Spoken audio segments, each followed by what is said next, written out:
Sir, they will put all the question our chat box, and of our member will read out all the questions, and you have to sir answer. First of all, chat box, I am comfortable to handle that. So Okay, okay. Not an issue, sir. Okay. Or Thank you, if sir. any member is not able to explain it in chat box, we'll unmute him so that he'll have a direct question. We'll try not to unmute all the participants. Yes. Sir एक request है, आप chat box पे एक message डालिएगा कि जो भी question पूछेंगे वो ऐसे क्वेश्चन पूछे जिसमें क्वेश्चन आंसर कट्स ना हो, सिर्फ इशू बेस्ड क्वेश्चन पूछें. Right, so we are ready to start now. I mean, our session is also live on the Facebook. So I think we can start, and let me ask everyone, to keep yourself in a mute position so that you see the background disturbance is to be minimal. So every co-host are requested to mute themselves.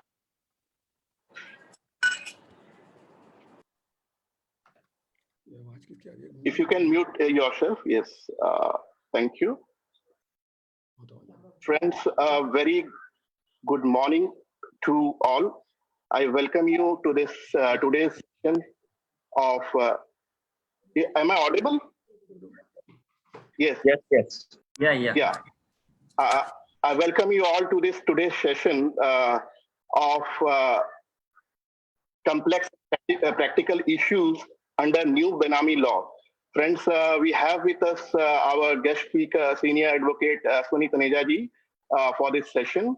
And we also recognize the presence of Sri R.K. Das ji. He is also there with us right now today in this session.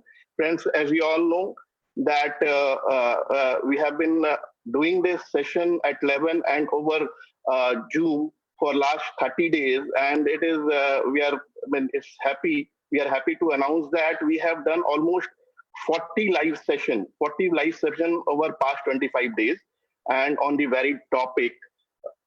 This particular session is being organized jointly by ACA with Central Calcutta Accountant Study Circle and Direct Tax Professional Association. Friends, before I ask our further co-host to start this or give the welcome remarks, friends, there are a few sessions which has been lined up for next few days. Tomorrow we are having with us Advocate Nalin Kohli, is Senior Advocate, Supreme Court and BJP spokesperson. He'll be speaking on socio-economy and legal impact of COVID. Friends, we are also having session at the evening, as today we have with us Abhishek Rungta. He'll be speaking on managing team remotely. And friends, one more important announcement to make. Yesterday we have come up with an unique initiative wherein we have published an e-bulletin. That's a dynamic page of e-bulletin.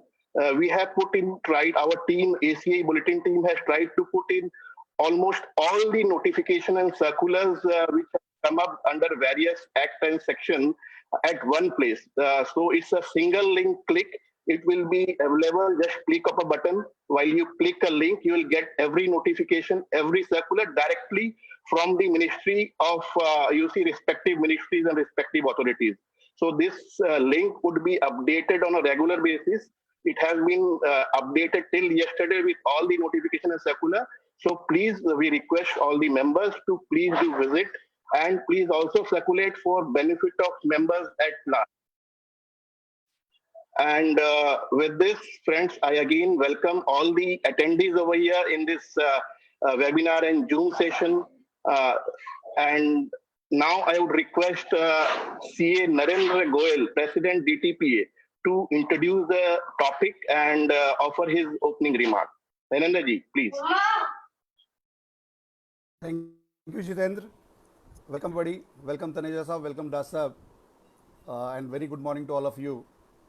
Actually, the subject of Benami is, as we see the Amendment Act coming in 2016, but in fact, this is not a new subject right from 2016. It was already there since 1988, and we already had a Benami Property Transactions Act 1988.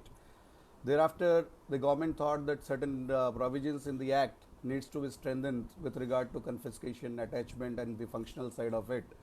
And thereafter, they brought 2016 Amendment Act, and now the Benami Transaction Prohibition Amendment Act 2016 stands before us. The provisions regarding confiscation and attachment, which are more rigorous, they are before us, and these are the new challenges. The functional part has been strengthened, and as Jitendra has already said, Mr. Taneja is one of the finest speakers on these topics throughout India. So he's with us today, and he will be deliberating on the intricacies of Benami law. In fact, I had requested Mr. Taneja to hold on certain aspects, but when I got in touch with him, he had already scheduled this seminar with ACA in Central Calcutta. So in a way, DTP also happens to be part of just like a guest here. But still, all the more I'll appreciate, I'll thank Jitendra and I'll thank Pawanji Agarwal to make this a combined seminar. After a long time, we are associated together, and this is a wonderful experience. All the participants will stand to gain, and for Mr. Taneja also a very large audience to deliberate, and I hope that there will be very, very good questions at the end. So thank you, and I request Mr. Kishan Kejriwal now. Thank you, Narendra ji. Over Opportunity to welcome and introduce our learned speaker. Thank you, everybody. Thank you, Narendra ji, for giving me the opportunity to introduce and welcome our learned speaker, Ashwin ji Taneja. He will enlighten us on various aspects of new Benami law.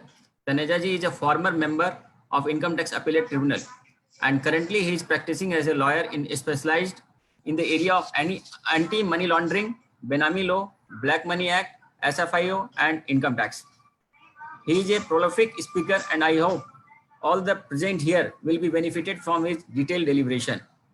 Now I will not take much of time, and everyone is waiting for our speaker. Thank you, everybody. Over to Taneja sir. Taneja sir, house is yours. Thank you, everybody. Everybody has DTPA at ACAE at Central Circle. All the dignitaries, Pawan Bhai, Narendra ji, Anup ji, all Jitendra Bhai, Jinesh Bhai, everybody. I'm sorry if I'm not able to take all the names, because all of you have been really sincerely giving your time in organizing this seminar for the benefit of all the viewers here. And I acknowledge the presence of all the dignitaries amongst the participants also. For protocol reasons, I may not be able to take the names, but I can see, and I'm really grateful for making this session quite enriching by your presence itself, sir. And thank you, participants. Even at these tough times when everybody is going through, very depressing moments, but your thirst and your quest for learning is really keeping us, all of us, alive by this mutual gathering, by mutual learning.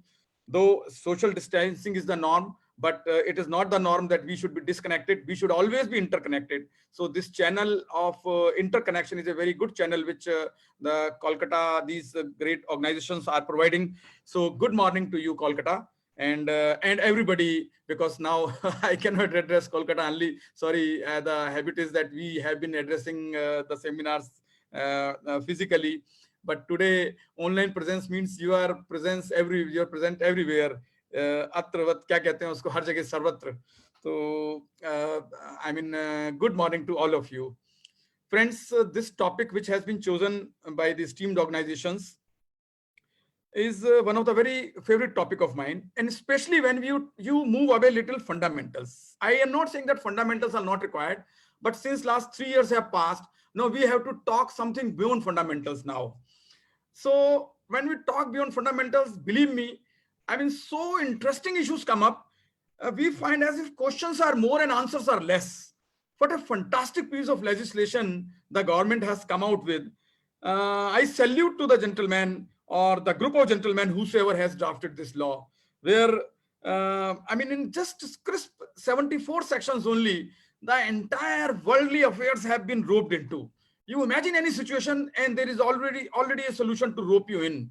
Part A, B, Part C, D of the definition of Benami transaction are drafted in such a manner that something which is even in the remotest sense, which could be ascribed as Benami, from a spiritual angle, from personal angle, from social angle, from legal angle, from accounting angle, from any angle, if something could be ascribed to be Benami, already it has been taken care of. So, friends, not taking much of your time because there is a lot to discuss with you. Time is less, though we can have more time, but you have many things to learn.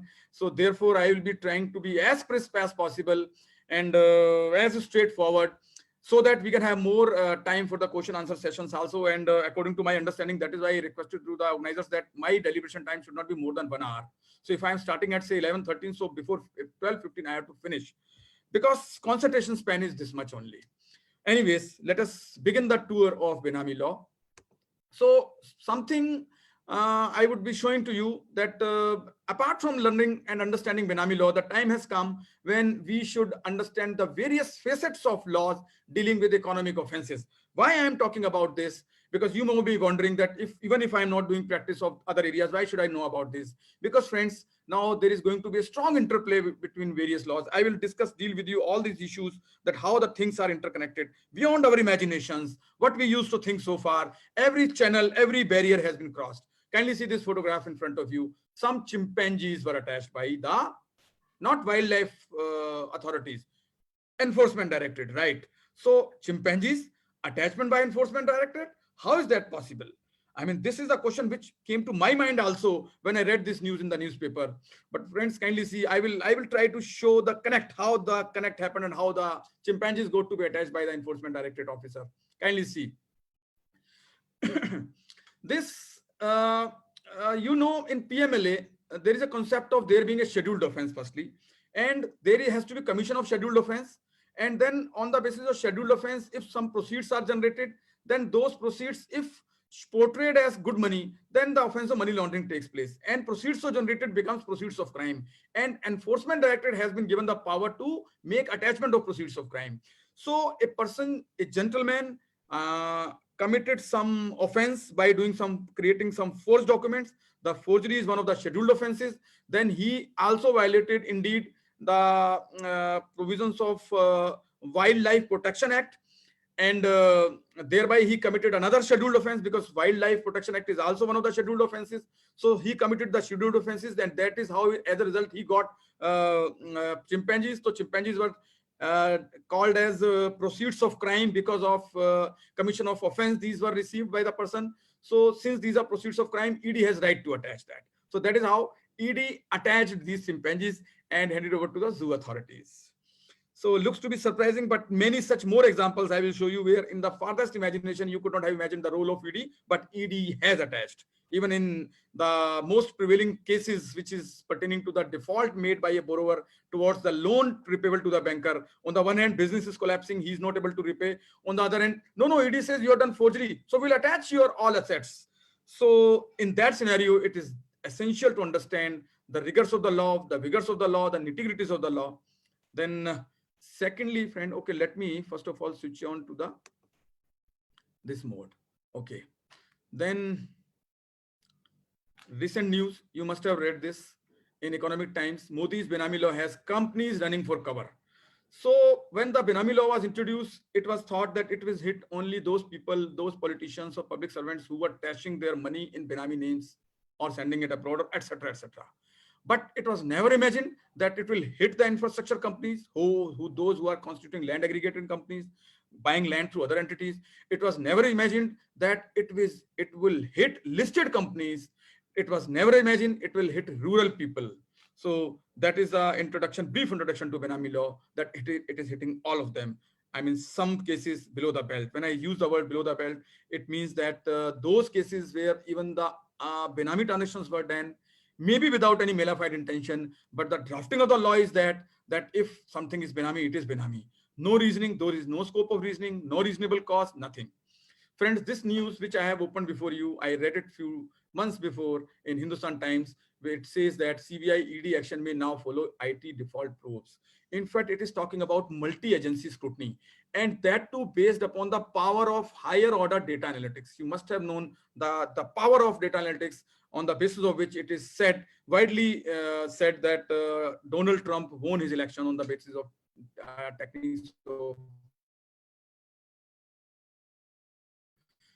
data analytics. These agencies also, so that coordinated action can be taken by the agencies. So therefore, we have to understand if the coordinated agency is taken, what kind of effect it will give. And particularly when, if I share with you, there is going to be strong interplay between all these laws. And on the one hand, and on the legal framework is such that there is going to be strong interplay. And the practical scenario prevailing would be that there will be coordinating action by multiple agencies. It may be SFIU, it may be CBI, it may be Enforcement Directorate, Income Department, Benami Prohibition Unit, RBI, that is FEMA, etc., etc., and ROC, etc., etc. So the time has come when we must understand little bit of facets of all of them. Yes, and in most of these investigations, friends, and most of these transactions where some violation has taken place, friends, you will find that most common ingredient found in the violation of laws related to economic offenses will be transactions done as Benami. Why it is so? Yes, very important issue that comes before us, that Mr. Taneja, why are you emphasizing that Benami will acquire the pivotal role? Because if you kindly observe minutely, you are auditor, you are examiner, you are financial certifying agency. So you would have noticed that whatever transactions are done, in case any violation is taking place, that violation becomes possible mostly or generally when the transactions are done in some other names, in pseudo form, etc., in distorted form, some disguised form. That is where the role of Benami law comes into picture. And that is how the Benami law assumes a pivotal role. So wherever any violation will be there, chances are there would be something somewhere Benami. You take the example of Boga share capital. You take many examples. So Benami with pitches into silently, it comes at a silent virus and sits over there. And there is no time limit. So it explodes generally out of the blue. Benami transaction. Though fundamentals have been covered, but for the sake of some new friends who have joined us, it will be atrocity if I skip totally the concept of fundamental. And fundamentals, sir, in any case, is something which every day, whenever we get up for anything, whatever we want to do in life, we must begin with the fundamentals. That is how Japanese work. You know, every meeting they will start, how they will start? They will start with A, B, C, D, then they will go up to Z. So they will devote more time in drawing drawing the designs than in implementing the design. So drawing the designs takes more time than implement. So concept, etc., takes more time. So fundamentals, no harm, because whenever you discuss fundamentals, something new come up. So fundamentally speaking, the concept of Benami law is based on creation of duality. Duality, yes. When we move away from Advait, duality comes into our life, and that is how Benami comes into our life. How come that comes into our life, friends? When in the context of Benami law, the distinction is created between the legal ownership and the beneficial ownership. Duality comes into play. Meaning thereby, there is one person who is enjoying the fruits of the property, the beneficial enjoyment of the property, the dominion control of the property, but he has dissected its ownership part in terms of paper, in terms of its title. So in terms of law, the owner is somebody else. If we see through the prism of Transfer Property Act or other applicable laws, so the owner would be, say, Mr. B, and the real owner will be, say, Mr. Beneficial owner, say Mr. A. So A transfers the property to B and pays the consideration also, but he enjoys the beneficial interest. For example, in the chart which you are seeing, for example, seller is receiving the payment from the beneficial owner. So beneficial owner is making the payment, and the property is being transferred to the Benamidar. So two conditions are required to be fulfilled. The beneficial enjoyment is only one condition. My apologies if I was incomplete in my first sentence. Beneficial enjoyment is only one condition. Duality will be complete when apart from the beneficial enjoyment, the payment of consideration is also done by that person. Under Benami law, both the conditions have to be fulfilled. If only one condition is fulfilled, no Benami. This is what I am talking about, the classical example of Benami, because there are 4 parts, and most of the parts will, most of the transactions will fall in part A, and this is what I am talking about, part A only for the time being. So this is what is basic fundamental about the Benami law. the concept of Benami law, or the concept of a Benami transaction. In fact, Benami law is much more wider. Concept of a Benami transaction, how it has been envisaged within the framework of PBPT Act as amended with effect on 1/11/2016. What are the factors leading to the origin of Benami law? Very essential to know, because mostly you will find that at one place, somewhere, these factors, somewhere it will, something will be, some reason will be ascribed, and then when this reason will be ascribed, you will find that in most of the cases the reason will be this only, that in most of the cases you will find that that either there is violation of some land reform laws. Now, what do you mean by land reform laws? Yes, I will tell. In fact, what happens, friends, when the independence was got by our country, immediately thereafter, various states adopted certain laws to bring out the land reforms. Now, land reforms means there were few landowners and many landless laborers. So the ownership of land was concentrated in few hands. So there was a kind of feudal system. So to eradicate this feudal system, what many people did, to eradicate this feudal system, what law did, then it created some laws so that the land could be evenly distributed amongst the masses, the laborers, the land laborers, who were not the owners, though who were tilling the land since centuries, or their forefathers were since. So that is how land reform laws were brought out, like ALSRA, like MP Land Reforms Act, like Maharashtra Land Reforms Act, like Rajasthan Land Reforms Act, and like Himachal Pradesh Tenancy Act, in which many people have been roped in, whereby the land could be acquired only by the natives, etc. And few other restrictions were there depending upon the demographic, geographic, social profile of various states. So people were violating these laws by acquiring the land in other names. So that is how the need arose of Benami law. Then tax evasion, of course, which you are all aware of. Then generation of black money. Then fraud on creditors. Evading the creditors by getting rid of one's properties. Then various other corrupt practices, which we will not be discussing today in detail. Then, friends, this is part A. Have already discussed: property transferred or held by Benamidar, consideration paid by beneficial owner, and property held for the benefit of the beneficial owner. Then part B, property held in fictitious name. Part B, C and D, we are overlooking today. But friends, believe me, part B, C and D are far more dangerous than part A at times, because part A may envisage some conscious application, some conscious execution on the part of some of the persons. But friends, part B, part C, and part D, people are caught unaware. For example, property held in fictitious name. For example, property held in the name of pets, in the name of deity, in the name of goddess, some person who is not existing in the laws of, in the eyes of law as a person, not recognized as a person in the eyes of law. So any such property will be immediately forthwith attached under Benami law. There is no rescue measure, no ifs and buts. If owner is not aware about the ownership, denies the particulars about the ownership, knowledge of ownership, such properties becomes a property of the government. Very straight and simple.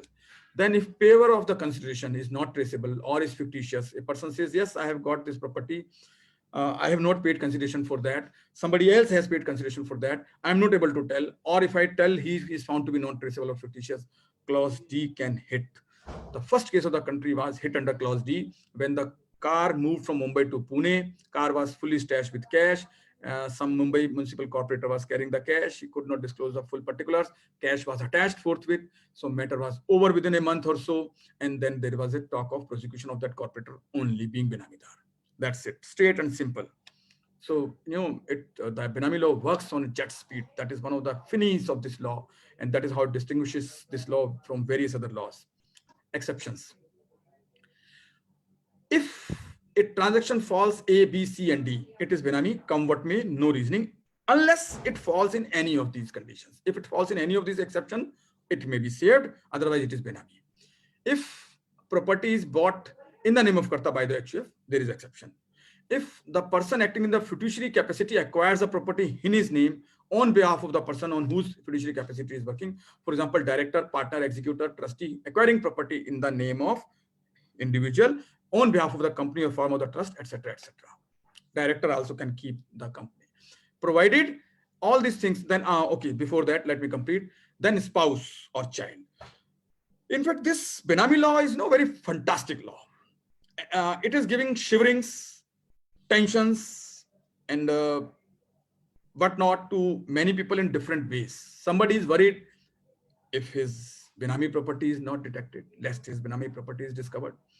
Somebody is worried, friends, lest his Benami rishta is not detected. So different persons are having different kind of tensions, or different tensions, different feelings give different kind of questions. So from the audience, one question came to me, right, Mr. Taneja, you say property bought in the name of spouse will not be Benami. Yes. So, but the question arises, who's the spouse? I was also amused for once. I looked back into the law, and then I found it is clearly mentioned his or her spouse.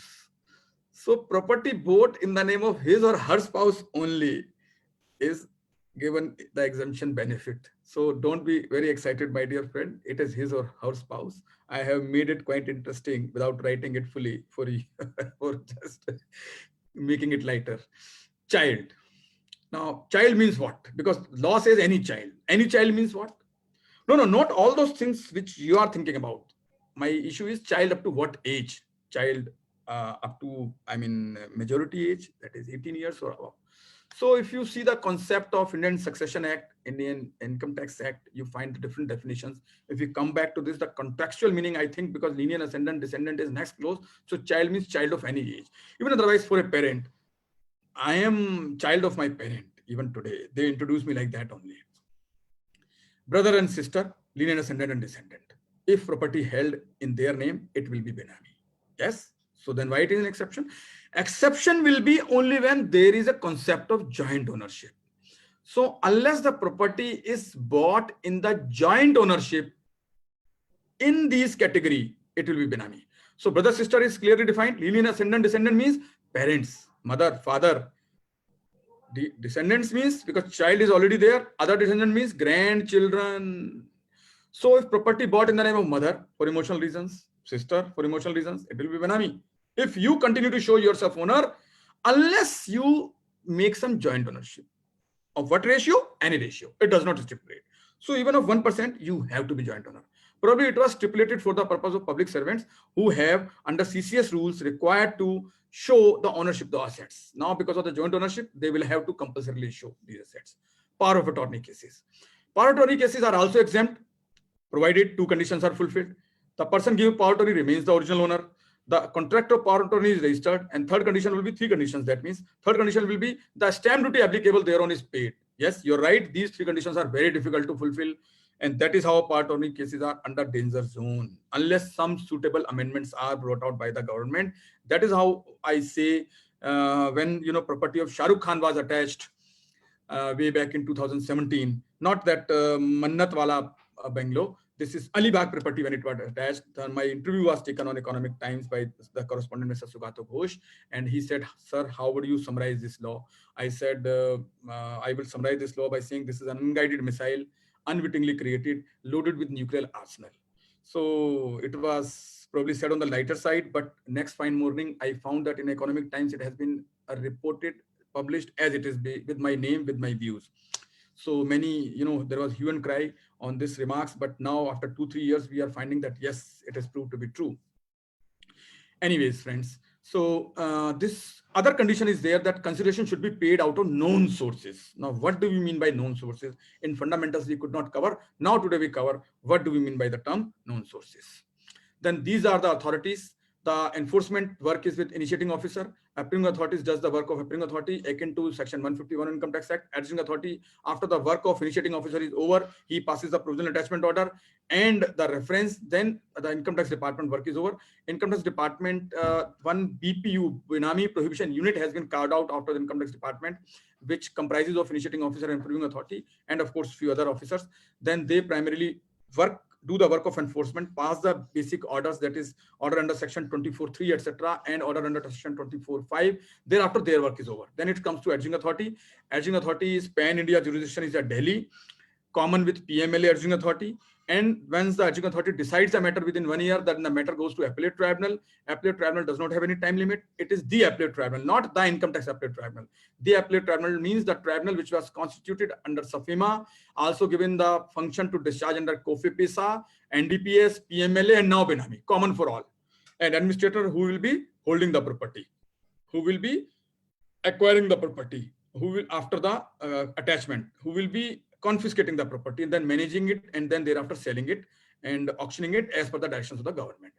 Then the way this act has been structured is like that various authorities have been created. The enforcement officer, that is initiating officer, has been empowered to do the function on pull mode and push mode basis. Now, pull mode means he can seek information from any of the authorities which I mentioned, of state government or central government.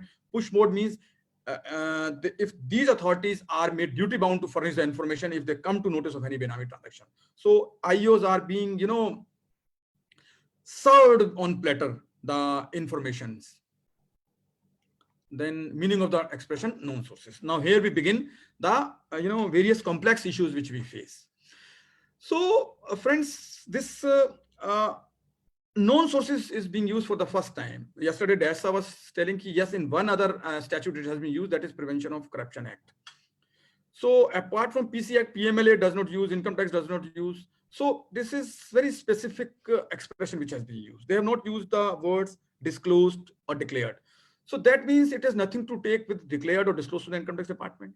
That means it has got nothing to do with payment of tax. So we will use it in generic sense, and limited meaning we can also borrow from PC Act also, Prevention of Corruption Act. So if we borrow the meaning from there, it means something which can be described, which you can tell about from which it has come. So suppose a person says, ki, I have paid this money to acquire the property in the name of my mother. So then he will, if he has to tell where from he has paid, from which bank account, by way of check or draft, and in the bank account from which source, salary, business, etc. This much minimum he should tell. So then we may say, in my considered opinion, it may be said to be out of known sources. Then fiduciary capacity. Now this is another controversial issue which is arising, and it is also one of the main oxygen cylinder we have, the ray of hope, the lamp of light. If the property is purchased under the terms of fiduciary capacity, then it can be said to be not Benami. But the question arises, what kind of fiduciary capacity? So fiduciary capacities which were defined there in the Act, 4 or 5 categories are there, or there could be other categories also of the fiduciary capacity which were not mentioned over there. Very good question, in fact, this would be. If you minutely see, the definition is inclusive. So since the definition is inclusive, there could be other fiduciary capacities also, apart from the capacities which are mentioned there. So when we talk about fiduciary capacities mentioned elsewhere, I mean, not mentioned here, but which could still be fiduciary capacity, I would say that fiduciary capacity which are recognized under the law as fiduciary capacity, not which we create as fiduciary capacity. Now, what is the distinction between the two? Fiduciary capacities created by the law would be, for example, I will give you an example. Though the category is not mentioned here, but still it can fall in fiduciary capacity. A holding company is required to hold, supposed to hold 100% shares of its wholly owned subsidiary company. But since there is a requirement of there being at least 2 shareholders, so what it does is it holds 99 shares and 1 share is held by the nominee of the holding company on behalf of the holding company. So if this clause is not there, it will be Benami transaction because payment is made by the holding company. So because of this fiduciary capacity relationship, and this clause will save it. Except this, there is going to be problem. So fiduciary capacity recognized by the law as fiduciary capacity. Suppose I give property to my friend, that my dear friend, look, this is a property I have. You keep this property with you in fiduciary capacity. And can I say that I have given the property to one of my friends in fiduciary capacity, so I must get the benefit of exception? Here my answer would be no, because we are trying to create fiduciary capacity. Fiduciary capacity should be which is recognized by the law as fiduciary capacity, or the circumstances are such that law accepts them to be fiduciary capacity. For example, in the similar friend wala example, if I take, I give this assignment to one of my, say, property agents that you buy property for me somewhere in posh areas in Delhi. And when the time of registration came, he selected one property, paid consideration. So when the time of registration came, I was traveling abroad. So he says, Mr. Taneja, please come back soon. I have to get the registration done, or this deal will slip out of my hand, and earnest money will also be forfeited. I say, okay, I can't come back before 3 months. There are civil circumstances, lockdown is there, etc., whatever may be the reasons, such reasons, compelling reasons. So I send him a mail, you buy the property in your name for the time being. When the moment I come back, you transfer it back into my name. I think if plausible, if good arguments are made, the law may recognize it as fiduciary capacity, the competent court of law. Now, the significance of fiduciary capacity, I will put before you from this angle also, that if you remember, during my sessions on fundamentals of Benami law, I had shared one important aspect, that Benami transactions were allowed by the law earlier, not only by this government, by the earlier government when it was ruled, when there was rule of British rulers. So when the Indian Trust Act was enacted in 1882, more than 125, 30 years back, more than, rather I would say more than 140 years back. Even at that time, the section 81, 82 and 94 of Indian Trust Act said, yes, Benami transaction can be done. I mean, they said if a person wants to transfer the property without transferring the full beneficial rights, will protect their rights, meaning thereby Benami transactions can be done. Similarly, section 281A of Indian Income Tax Act also allowed the same thing. But when 1988 Act of Benami law came into picture, all these sections were repealed. So endorsement from the legislature to do Benami transactions were no more allowable. But surprisingly, section 88 of Indian Trust Act was retained.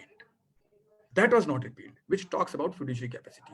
So that means the law still recognizes the concept and effect and influence of fiduciary capacity.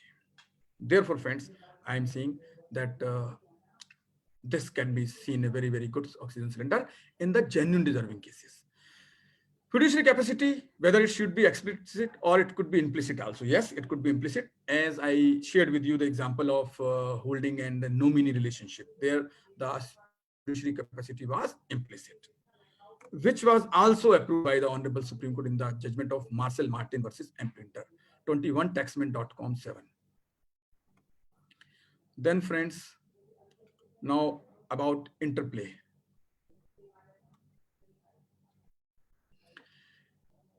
Benami law and its interplay with other laws. One of the most striking issue which is bothering many of us, and that is how I have structured my sessions, where I'm trying to cover up not only Benami law, but after a while, I would be covering up, maybe tomorrow my session is there on Prevention of Money Laundering Act, where I may be touching some little bit of Black Money Act also. And of course, this SFIO is staring our head. And you may be taking companies that lightly so far, but after 2013, friends, believe me, there are a lot of things which make it quite draconian. I should not be maybe using the word draconian, but quite responsible. We have to be very, very ethical now. That is how I say that the time has come now for we professionals to align and realign ourselves.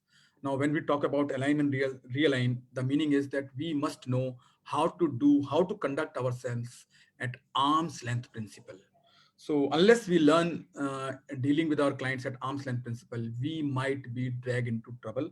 And if you don't believe me, please do read section 53, 54 of PBPT Act, which talks about prosecution of not only benamidar and beneficial owner, but also of the persons who have abetted in benami transactions. तो एक जगह search चल रही थी साहब, search में लाला जी से पूछा गया कि लाला जी आपने बेनामी ट्रांजैक्शन क्यों किया? सर मेरे सीए साहब ने कही थी. So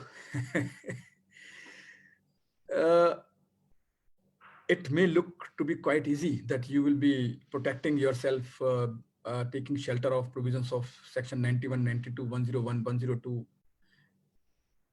and 106 of Indian Evidence Act.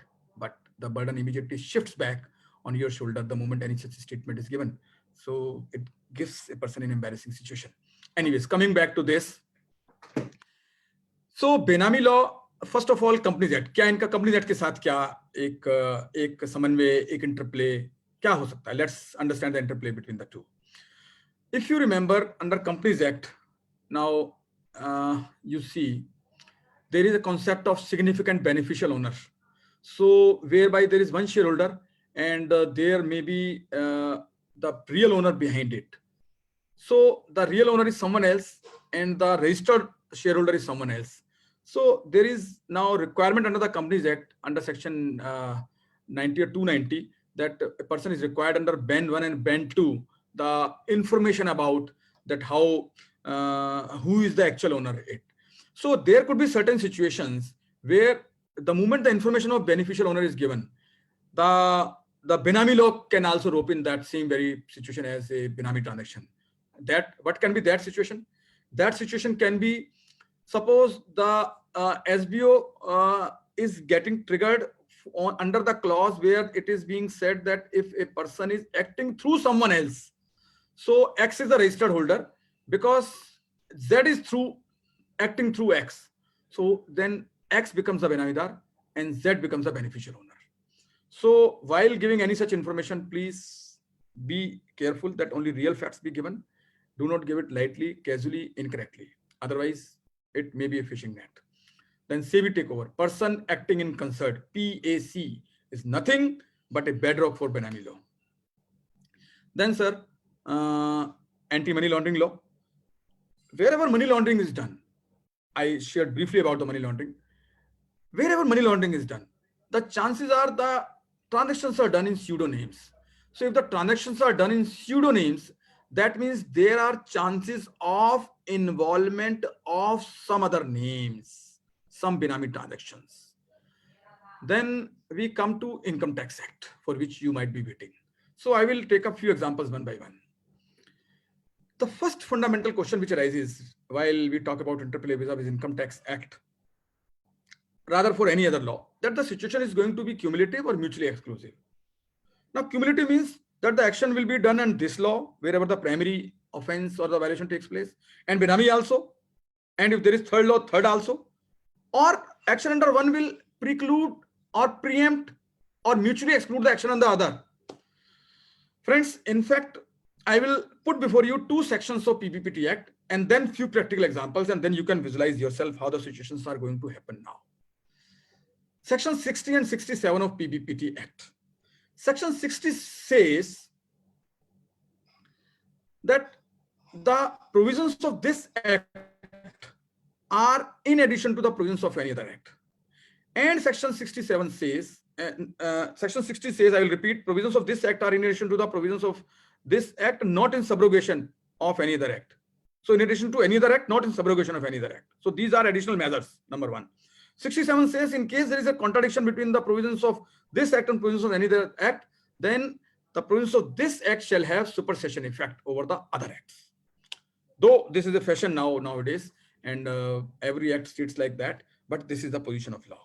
Now coming back to this situation, let me give you a practical example, because you must be aspiring or craving to hear about interplay vis-a-vis 68, 69A, etc. So let me share with you one practical incident which has taken place. One gentleman whose name is R, he is major shareholder with his family in the company R Limited and director also. And during the course of search, he made surrender of rupees, say 25 crore rupees. Now the surrendered amount included rupees 10 crore on account of bogus share capital, which he received from one B Limited, who gave share capital to R Limited, and R Limited issued share certificates to B Limited. So he paid tax on the rupees 25 crores to bring the matter to an end. But unfortunately, matter did not come to an end, because after a few days, the notice comes from the BPU under section 19 firstly, that sir, we need to record your statement. So the gentleman, the big businessman of the city, goes for recording of the statement. And during the course of the statement, the IU asked the first question, Mr. R, you made a surrender He raises his collar up. Yes, sir, I made the surrender and I also offered the same to tax and I paid tax also. All right, very good. So one of the items so disclosed is bogus capital, share capital from B Limited. Yes, sir, I have paid tax data on that also. All right. So that means you received check from B Limited in the name of R. Yes, sir. So that means before receiving the check, you gave cash to B Limited. Now his silence may not convert it into no. So if the answer is yes, so that means R gave cash to B Limited. B Limited in turn issued check to R Limited. R Limited in turn issued share certificates to B Limited. B Limited is holding the shares. Now the IO says the entire transaction is Benami. I will be attaching these shares of rupees 10 crores issued to B Limited, B being Benamidar, R being beneficial owner. And I'll be also attaching rupees 10 crore lying in the bank account of R or the property which R has purchased from these rupees 10 crores being the part of Benami transactions, being the part of proceeds of Benami transactions. So friends, now here arises very, very important proposition, whether the IO's action is correct. And if it is not, how will you contradict the accusation as per law? Now, first thing first. Firstly, his contention is that B is the Benamidar of the share certificates. Okay, rather, I would say this manner, whether all these things can be attached. So what is the Benami property here? If at all any Benami transaction has taken place, what is the Benami property? Who is Benamidar? Who is beneficial owner? And if whether there is any person who can be prosecuted as a person abating also. I mean, that is also we must know. So friends, here the situation is very grave. The IO's reasoning is that look, B is Benamidar because B is holding the shares in Benami capacity. Real owner is R. Because if R is given some, why will allow the control to be exercised as B? So the burden will be shifted upon the shoulders of R to prove that he is exercising the real control. Minutes book will have to be seen, etc., etc. Then then the share certificates become the Benami property. So B becomes Benamidar, R becomes beneficial owner, and share certificates become the Benami property. But the next question that arises is that whether the 10 crore rupees can also be attached by way of proceeds. There, I think absolutely, apparently, the action of IO would be beyond law on the face of it. Because the share properties, if the share property shares are still there. It has not been sold by the beneficial owner or by the Benamidar. The question of consideration will not arise. Question of sale proceeds will not arise. Number one. Number two, in any case, R Limited has acquired this rupees 10 crores as an independent company for whom it was just amount of share capital. Whosoever is the real owner, R is not concerned. R could be real owner. R Limited is not concerned, sorry.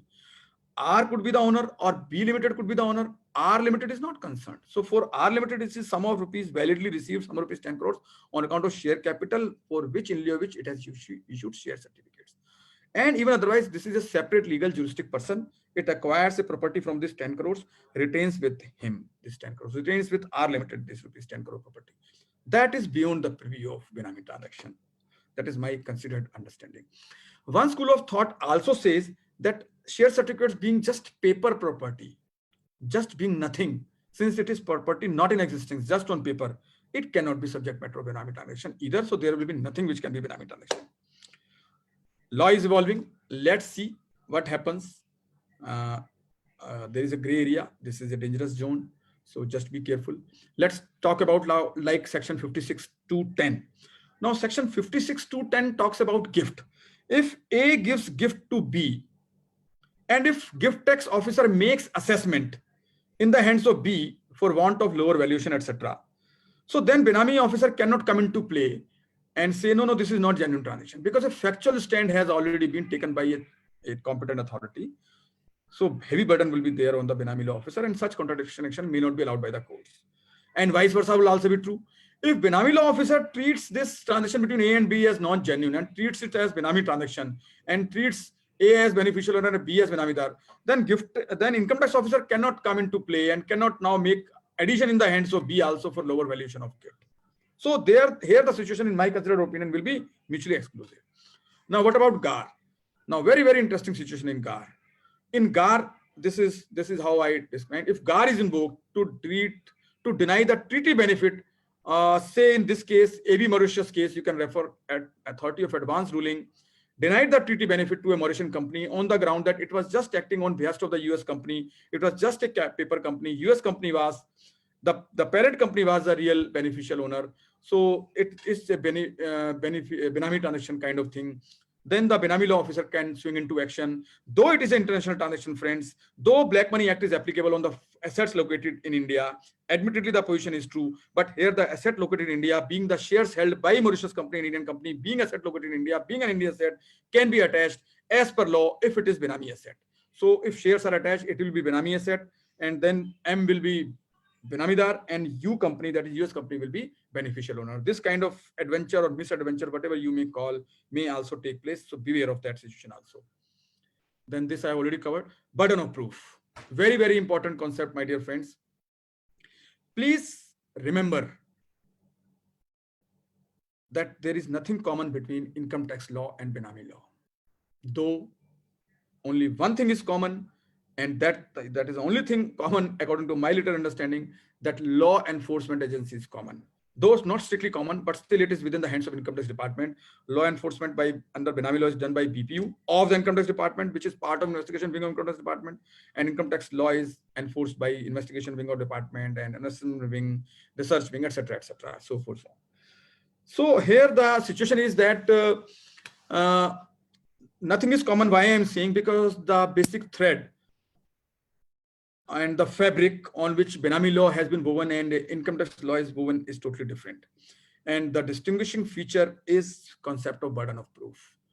The obligation to prove a particular aspect, a particular fact, totally different. Under Income Tax Act, whosoever is making a claim, that is the SSE, has to prove that claim is legible. Under Benami law, this situation arose quite vociferously. And most of the initiating officers started issuing notice in such a fashion as if the burden is upon the noticee to prove that whether it is a Benami property or not. But friends, this matter reached before the tribunal, and again this the IO raised, the Standing Council on behalf of the IO raised the same thing, that PBPT Act has come, so burden is upon the notices. In fact, the background, I will take you the little judicial background in this regard, that before this PBPT Act came into picture, the civil disputes were already happening with regard to the dispute about the title and ownership of the transactions, Benami transactions, that who is a real owner, etc. So during civil disputes, matter reached up to the Supreme Court level also. And Supreme Court held that the burden to prove Benami will be upon the person who is alleging them to be Benami. And this situation was recently followed by two Supreme Court judgments by Honorable Justice M.B. Shah in the case of P. Leelavati and Mangathai Ammal. One judgment is from Bangalore High Court, which reached to Supreme Court, and another is from Andhra Pradesh High Court, which reached to Supreme Court. And in both the judgments, it was said that the burden of proof is on the person who asserts the transaction is Benami. So who is alleging? It's a fundamental concept. The burden to prove an allegation is upon the person who is alleging a transaction to be Benami. So here also Supreme Court said burden will be upon the person who is alleging it to be Benami. So when we quoted this judgment before the tribunal, the reply came from the IO side that, look, these were rendered in context of civil law. Now PBPT Act has come into picture. Since PBPT Act has come into picture, so therefore now burden should be on noticee. But tribunal did not accept the argument. Tribunal said the judgments given by the Supreme Court hold water in PBPT Act also. This is a fundamental jurisprudence that the burden to prove should be on the person who is alleging, unless law specifically shifts that burden. So the burden is upon the IO, and beyond, it will be beyond parameters also to shift the burden under the law also, because it will be very difficult to prove for anybody and chaos will take place. So rightly so, Supreme Court has said the burden will be upon the person who is alleging. Under the context of PBPT also, the burden will be upon the initiating officer to prove. And this judgment came when I argued. I got the privilege to argue it before the appellate tribunal, which was first appeal of the country before the appellate tribunal, and the judgment is rendered in the name of Srimati Pamela Bhardwaj and Ramnik Singh Kochar versus initiating officer. This judgment is available on the website of the PMLA Benami Law Tribunal also. Very good judgment, very detailed reasoning has been given by the appellate tribunal. So this controversy has been reduced to this extent. Then what are the consequences of Benami transaction, friends? Firstly, a consequence of attachment and confiscation of Benami property or proceeds thereof. So attachment, how this law becomes very stinging law is that the moment 24(1) notice is issued, that is a show cause by the IU, he has also the power to make provisional attachment under section 24(3). And that is how it comes as a bolt from the blue. And I mean, it becomes very harsh law that the proceedings begin with the attachment order, as if the government is saying the property is the property of the government. Now you talk about prosecution and fine, etc. So attachment can be done now, though there are many conditions for attachment under section 24(3). Those conditions are not being fulfilled. There are around 3 conditions. Approval is to be taken, possession has to be seen in whose case it is, and there should be likelihood of alienation. But none of the condition is being fulfilled, and in a very casual manner in most of the cases attachment is being done, which is illegal in my respectful view. But the confiscation will not take place unless the matter is decided by the appellate tribunal. That is where it is lesser harsh than the PMLA. Under PMLA, the moment order is passed by the enjoining authority, it becomes subject matter of taking over of possession by the AD authority. Here, no possession, no confiscation till the matter is decided by the appellate tribunal. Then the second consequence is prosecution and rigorous imprisonment. Fine 25%, then imprisonment up to 7 years. And also not only of Benamidar and beneficial owner, any person who is held guilty of offense of Benami transaction, 3 persons are prescribed: Benamidar, beneficial owner, and a person who takes part in abatement. Then prosecution for false information. Under section 54, if a person does not give in proper information, any authority does not give proper information, these persons, maybe private citizen or an authority, can be held up for false information from 6 months to 5 years, and fine up to 20%. Now 54A has been also added, wherein there is some more penalty has been prescribed if you do not attend the notice of the IO properly. Then friends, this I have already discussed. That requisite conditions for making attachment are these 3, which are not being fulfilled. Then friends, effect of attachment. Attachment का क्या effect होगा? Whether all rights with respect to enjoyment of the property come to an end, or only right to transfer the property becomes restricted. Actually, if you see the definition of attachment, attachment means the prohibition of transfer, conversion, disposition, or movement of property by an order issued under this act. If you see section 57, here also only transfer is barred. So meaning that by combined reading of these provisions suggests that only restrictions is on transfer, not on enjoyment, not on usage. So a person can do anything which is not contaminating the rights in the ownership, which is not diluting the rights in the ownership, etc. Suppose the shares are attached, what will happen? Whether there is a restriction on right of voting, right to participate in shareholders meeting, right to receive dividend, right to pledge shares, right to sell transfer shares. So according to me, only this last two from the bottom, only they are violating the ownership rights. Other 3 are only right to the usage. So other 3, according to me, are allowed. On balance 2, only last 2 can be said to be restricted. And that is what was held by the Supreme Court in the case of Balkishan Gupta and others versus Swadeshi Politics. Attachment of land and building. Kindly read this slide.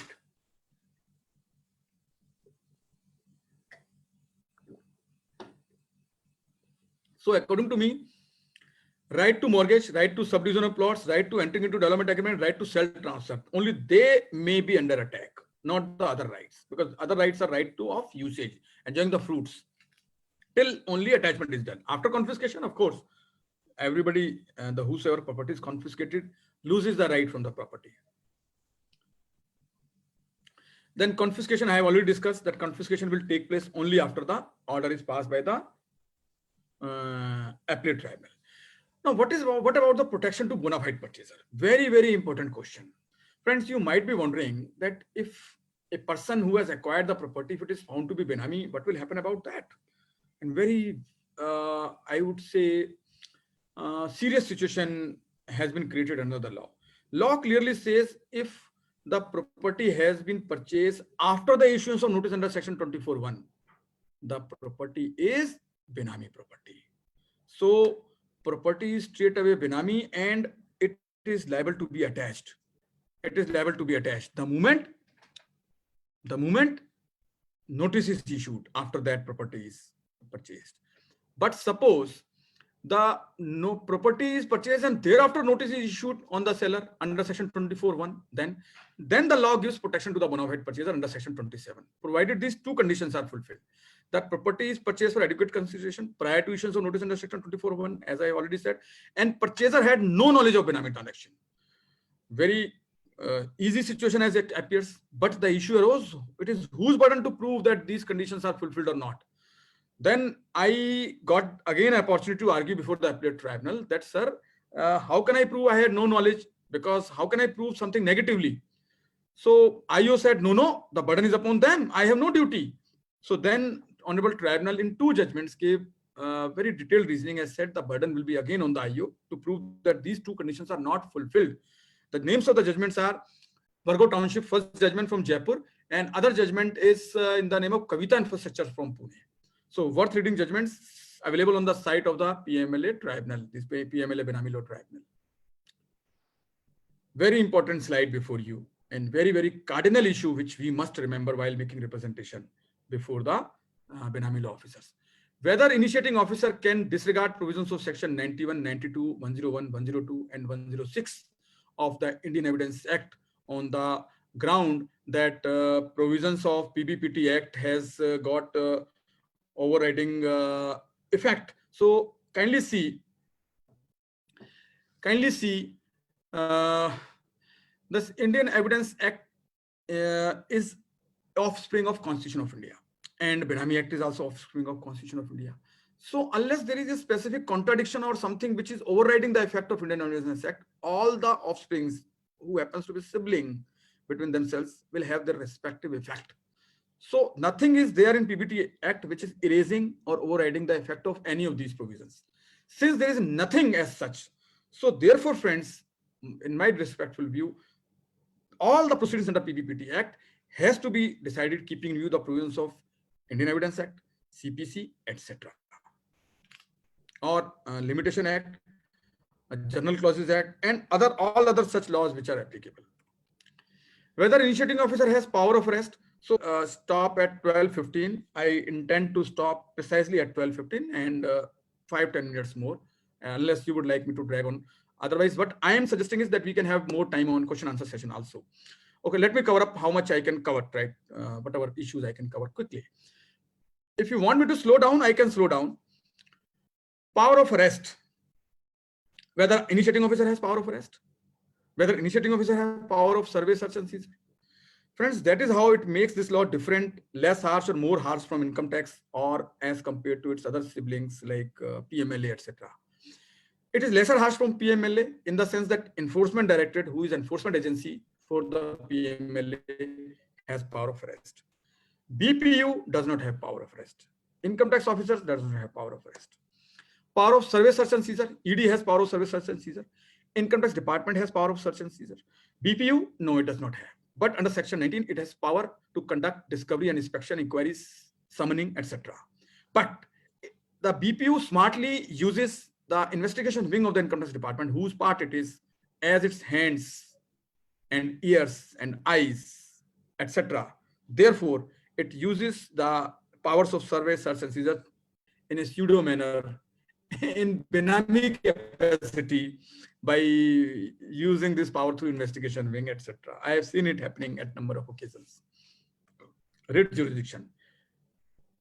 Whether it can be exercised, whether it should be exercised, when it can be exercised. Writ jurisdiction granted upon section 227, article 227 of our constitution is a special extraordinary power conferred by the constitution upon our jurisdictional high courts. It is an extraordinary power, so it is used in extraordinary circumstances. So meaning thereby, there should be such circumstances which should compel the indulgence of the high courts. For example, the palpable injustice has been done. For example, the action is such that even if the allegations are treated as correct, such action cannot be taken by the authority. So that is only where the writ jurisdiction can be invoked, or where there is no alternative remedy and action is very harsh. But under Benami law, alternative remedies are there, number one. So therefore, unless these other conditions are fulfilled, I don't think High Court will be pitching in, showing indulgence. Rather, the High Court may make some remarks which may disturb. So it is better if you are given, say, 3 bullets to be used. Why are you wasting 2 bullets and using the final bullet? I mean, this is for you to think practically. So only in extremely deserving cases, this writ jurisdiction should be exercised. Then this DHFL Manpreet judgment, this also came from the tribunal in this whole concept, how the concept of beneficial owner should be identified. Only one thing I would say for this judgment, in this judgment, it was held by the Honorable Appellate Tribunal. Judgment is available on the site. It was published in Economic Times also. That merely because finance is provided by the DHFL, it cannot be said to be beneficial owner. And it was said by Supreme Court also in P. Lilavati. So finance as a loan, no, it will not make it beneficial owner. Finance is provided and it is enjoying the right of the beneficial owner also, only then it will make him beneficial owner, the other person has benamidar. Then this question is also being raised, ki, sir, whether international transaction can be roped in, whether non-residents can be roped in under Benami law. So this question was raised from Honorable Finance Minister also. Finance Minister said, no, for international assets located abroad, we have Black Money Act. But it does not mean the assets located in India, if any transaction involves the involvement of non-resident, will not make it Benami. For example, in non-resident buying land in India, who cannot buy land being non-resident, buys through his friend, friends become Benamidar. In some cases, it has come to me, I am representing those cases.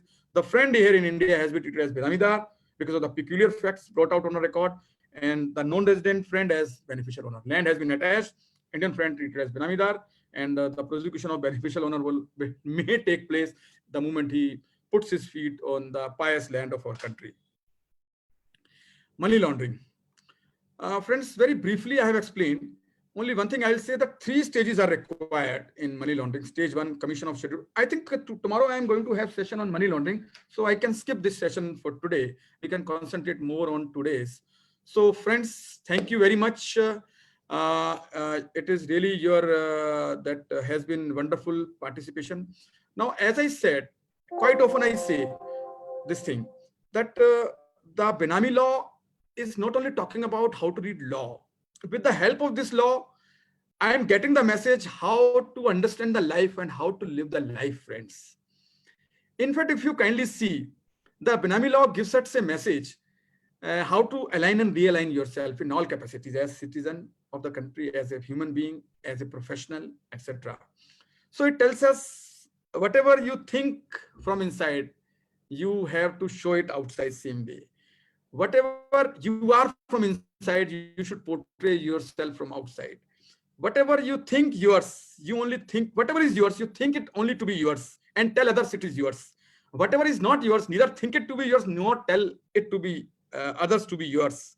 So in other words, get rid of Benami life and live real life. Thank you very much. With this, I think we have reached 12:15 or so. We have 1 or 2 minutes more rather.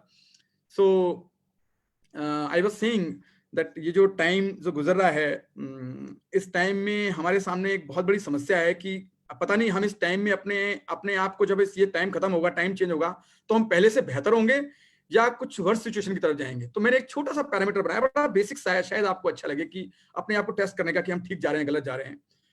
पहली बात तो ये कि क्या हम उतनी sleep ले रहे हैं जितनी हमें चाहिए, ऑप्टिमम जो होनी चाहिए, से 6 to 8 years जो प्रेस्क्राइब है, या उससे ज्यादा या कम ले रहे हैं. कम ले रहे हैं तो स्ट्रेस में है, ज्यादा ले रहे हैं तो शायद लाउजी और लेथार्जी हो गए. और क्या जो हमारी नेचर ने इवैक्यूएशन की प्रोसेस दी है स्टमक क्लियर करने की, क्या हम वो स्टमक क्लियर कर पा रहे हैं? Same 3 minutes stomach should be clear, और ऐसा नहीं हो रहा है तो कुछ गड़बड़ कर रहे हैं. तो पहली चीज के लिए कि यानी कि हमारी नींद पूरी होनी चाहिए, तो वो जब भी पॉसिबल है कि हमारा जो थॉट मैनेजमेंट है वो ठीक चल रहा है, यानी कि कांस्टेंट लर्निंग हो रही है.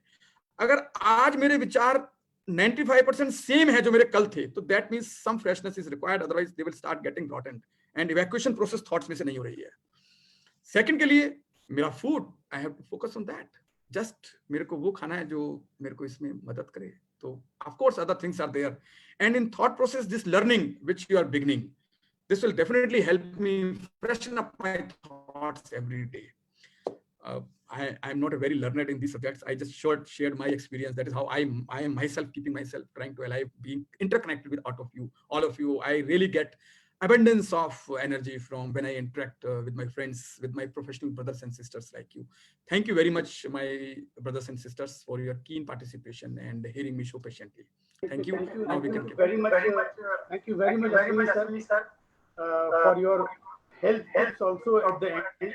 After hearing Benami law in details, we have also learned some health tips from you. Definitely, you have covered Section 68 interplay with Income Tax Act. We need to also have questions whether the share capital, as you rightly said, is a dicey issue. The share certificates are the Benami property. The onus of proof, the burden of proof, which you also said, it is still on IO, although Anup IO is bhaiya, not Anup accepting. bhaiya, They if you have still got two saying devices, the burden of proof is on the BTC. They need to prove the Benami property, the Benami in their name. They are saying we don't have the burden of proof. Anoop ji, आपका 2 device चल रहा है एक साथ में. एक device को बंद कर दीजिए. दोनों का वॉइस इको हो रहा है. एक डिवाइस बंद करके then you can speak. Your voice is echoing. होना तो नहीं चाहिए ऐसा. Anyways, अभी भी. अब ठीक है. अभी ठीक है. So you have also explained the burden of proof. Again, the Indian Evidence Act, interplay of Indian Evidence Act with Benami. Since you only clarified the Indian Evidence Act, since it is an offshoot of Constitution, it still applies. And Benami BTP Act does not override Indian Evidence Act. This again is being a very dicey issue. The IOs are not accepting this particular proposition as of now. The Indian Evidence Act, they are saying that Benami laws overrides all other acts in the land. Definitely you took a lot of dicey issues and you have taken a roadmap of this. Survey and search, yes. You also explained that survey and search as per BTP Act, they are not the domain of IO, the BTU units, but still the camouflages are being happening. You know better than us, the camouflages are happening. We have couple of questions. Besides, I have got my own questions on, like you did not cover that. That is the most important question from all of our Kolkata audience, since Jurisdictional High Court in Kolkata has already passed an order that Benami law is not does not have a retrospective operations, and Rajasthan High Court was also giving a support to it. Chhattisgarh High Court definitely is against this, and ultimately perhaps revenue has gone to Supreme Court and there is a stay in the operations. So we wanted to hear on this also. This is my own personal question. Before that, I would like to take some questions from the chat box. We have certain questions from the chat box. I want just quickly take a I will request the audience to open the chat box. Yeah, the audience may open the first question at 11:45. Vivek, could you please help me in opening the chat box? The audience can open the chat box, and the first question is at 11:45 a.m. Yes, that is the first question from Uma Pandey. Uma Under Pandey. PMLA, the onus to prove is on accused. You already spoke about this, but still I wanted you to clarify. Under Yes. PMLA, the onus to prove is on accused. What about under Benami law? Your turn, sir. Yes, sir. So thank you, Anup Saab, for summarizing in such a fantastic manner. I will be taking up the questions and I will leave the questions which are duplicate ones. So audience, for the sake of speed, kindly open the chat box so that I need not repeat the question. So first question, I am taking up it as 11:45. Very good question from Uma Pandeyji. Under PMLA, the onus to prove is on the accused. It is because of the placement of section 24 in such a manner which is making it vague. I will discuss in detail section 24 of PMLA tomorrow when we will take up PMLA. Here under Benami law, since there is no such specific provision, that is how in the case of Pamela Bhardwaj, Honorable Tribunal has fantastically held, relying upon connecting PMLA with the judgments of Supreme Court. So a bridge has been created by Honorable Justice Manmohan Singh between the Supreme Court judgments and the PBPT Act. I had requested Honorable Justice Manmohan Singh, who has just been retired, to be part of our panel. Maybe for tomorrow he may accept our request.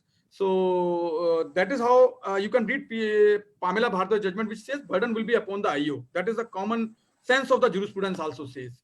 Then Anita Katia ji is asking at 1147, will land owned by companies on behalf of developers be Benami? Now, Anita ji, Anil Katia ji. Anil ji, this is very, very important question. No unequivocal answer can be given because it will depend upon the facts and circumstances of the case.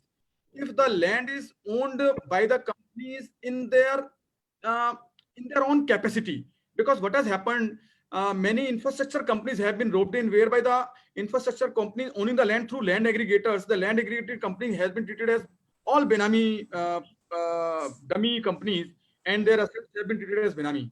So it will depend upon whether the agreement is such that the land owning companies are owning the land in their real capacity, they exercise the real dominant and control, and it is merely a commercial arrangement between the two, then it will not be Benami. So little more factual appreciation will have to be done in this. Thanks, sir. Next question will be, I'll be taking up the next question. Sir, can I read? Yes, sir, please. Uma Pandey ji writing, can we cover the same transaction under Benami and PMLA? And if not, which one will prevail? If yes, then how can cover, because each act says that the present act overrides all other acts. This Uma Pandey ji is again extending his question. He's saying, I think, sir, your question is there at 1148. That I have not taken up yet. Like 1148, that Anil Katia is extending his question. The land has been bought by the funds advanced by the developer. Anil Katia ji's question, the land has been bought by the funds advanced by the developer. Anil Katia ji, again, Anil Katia ji, very good, nicely you have extended. I will remain stick to my earlier observations. And now I will remind you about the aspect which is given in P. Lavati and DHFL matter from tribunal, that financing, mere funding will not make it Benami. So merely because advance is given, but otherwise the relationship between the two is different, not that if he is owning on our behalf, only a commercial arrangement between the two, it will not make it Benami. So it will again depend how the agreements are structured, how the rights and obligations are exercised by the respective parties, how the right over the land is specifically exercised by the other party. It has got independence or it has no independence. Yes, sir. Next question, please, sir. Uma Pandey ji is extending his question. Can we cover the same transaction under Benami and PMLA? And if not, which one will prevail? And if yes, then how can cover back? Because each act says that the present act overrides all other acts. Okay, let me give you an example. If you are asking, as I said, it will depend upon what offenses or series of offenses you are doing. I will take one practical example over here. Suppose a person did smuggling, and suppose he earned some rupees 10 crores from smuggling. Now, out of the amount so earned, he discloses in his income tax return that I have earned from smuggling a sum of rupees 10 crores. And he files his income tax return. Now, what violations he has made? Maybe he has done some scheduled offense, but as far as these laws are concerned, unless this amendment which is made with effect from 1st August 2019, for the time you do not discuss that, so violations will be very minimal. But if I change the facts a little bit, out of rupees this 10 crores he earned by him, rupees 2 crores he shows as income from consultancy or income from trading, whatever. And out of rupees, and files a return and pays taxes on rupees 2 crores. And out of rupees 8 crores remaining left with him, 5 crores he gives to B Limited, his name is say R, and B Limited gives back share capital to R Limited, his company. And remaining 3 crores he sends abroad through Hawala to be deposited in his undisclosed bank account and stashed therein. What will happen now? Now, what are the violations? Let us calculate again. First of all, violation will be under income tax law because he has suppressed only 2 crore rupees he is utilizing, showing paying tax thereon. 8 crore rupees he is suppressing. Now there will be violation under PMLA because converting tainted money as untainted money, entire rupees 10 crores.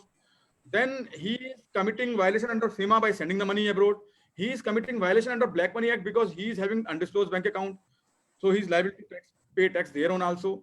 Then he is committing violation under Benami law also because he is giving rise to Benami shareholding. So that is how it will depend upon the facts and circumstances of the case. Then situation could be mutually exclusive also and cumulative also. Yes, sir. Next. Sir, we have a next question from Mr. Vikas Surana, and good questions. Share capital raised in a company, it is being added under section 68 of the Act. SSC opts for the now running Vivad Se Vishwas scheme, the shareholding is still in the name of the alleged bogus shareholders because they cannot change the name of the shareholders. Can provisions of Benami law will be applied? Sir, if you remember, you should read the provisions of especially section 5, section 6, section 8 of this विवाद से विश्वास तक. मैं उसको कहता था विवाद से वानप्रस्थ, तो अभी ये विवाद से विश्वास भी कह सकते हैं. तो विवाद से विश्वास में आप देखेंगे 5, 6 और 8 अगर पढ़ेंगे, उसमें साफ साफ लिखा है कि no matter involve here in. Only वो जो मैटर है, सिर्फ वही मैटर नहीं खुलेगा. और मैटर इन्वॉल्व क्या है यहाँ पर? मैटर इन्वॉल्व ये है कि इसके ऊपर कितना टैक्स बनता है, उतना आपने पे कर दिया, तो वो मैटर रीओपन नहीं होगा. और सेक्शन 8 में अगर आप जाएंगे तो कहेंगे कि जिस काम के लिए आपने ये फाइल किया है, जिस बेनिफिट को लेने के लिए, उसके अलावा कोई बेनिफिट कंसेशन नहीं मिलेगा. तो बेनामी लॉ या कोई सा भी लॉ, उसकी तो आपने नहीं कही, कोई उसका तो कोई बेनिफिट नहीं मांगा आपने. अच्छा, मैं एक और एक्सट्रीम एग्जांपल लेता हूं. एक जेंटलमैन कहते हैं कि मैंने साहब थेफ्ट किया, 10 करोड़ रुपए कमाए, और उससे रिलेटेड कहीं कुछ वो चल रहा है साहब, झगड़ा चल रहा है, कुछ अपील पेंडिंग है, कुछ ऐसी बात है, या उसमें कुछ मर्डर इन्वॉल्व था, या फलाना था, या धमकाना था. अब उससे रिलेटेड आपने टैक्स पे कर दिया. तो क्या आप ये कहना चाहते हैं कि सर आईपीसी में भी आपको कोई पूछने वाला नहीं होना चाहिए कि सर आपने कोई थेफ्ट की थी, कोई मर्डर किया था? कुछ नहीं. तो आपका क्या इशू था कि 10 करोड़ के ऊपर टैक्स बनता है नहीं बनता, वो रिजॉल्व है. उसके अलावा कहीं और कुछ भी प्रिविलेज, इम्यूनिटी, कंसेशन, बेनिफिट देने का प्रॉमिस, कमिटमेंट इस एक्ट में नहीं किया गया है. तो just be careful. Section 45I of Income Tax Act, which gives immunity by the power of immunity by the Settlement Commission, उसको भी जरा ध्यान से पढ़ लें. तो उसमें यही लिखा है कि जितना मैटर कवर्ड है उसी की बात होगी, जो मैटर कवर्ड नहीं है उसकी बात नहीं होगी.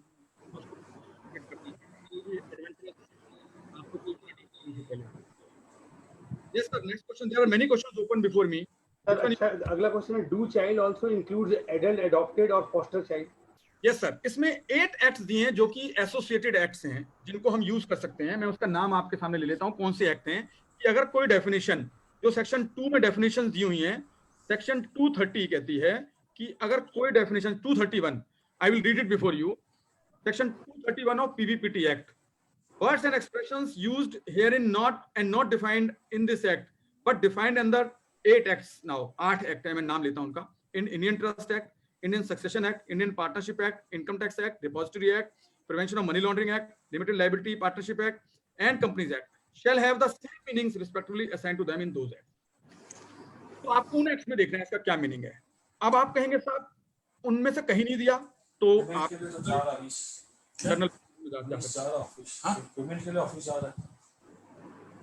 आप कहते हैं कि साहब दोनों एक्ट में कॉन्ट्राडिक्शन है.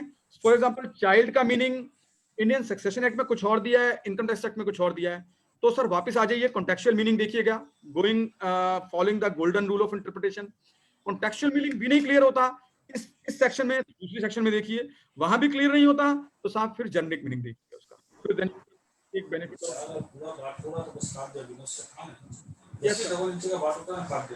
सर अगला क्वेश्चन है, और डबल टिक नहीं जा रहा वो ऑफ कर दें जिन अकाउंट से डबल टिक का पेमेंट कर दिया, जो हमारे साथ नहीं है उनका माइक ऑफ कर दें. जी सर, पैसा डबल टिक का पेमेंट कर दिया, मर जाएगा. बस ये उल्टी फॉर्मूला ही कर दिया, मर जाएगा. तो आपको कॉम्प्रोमाइज.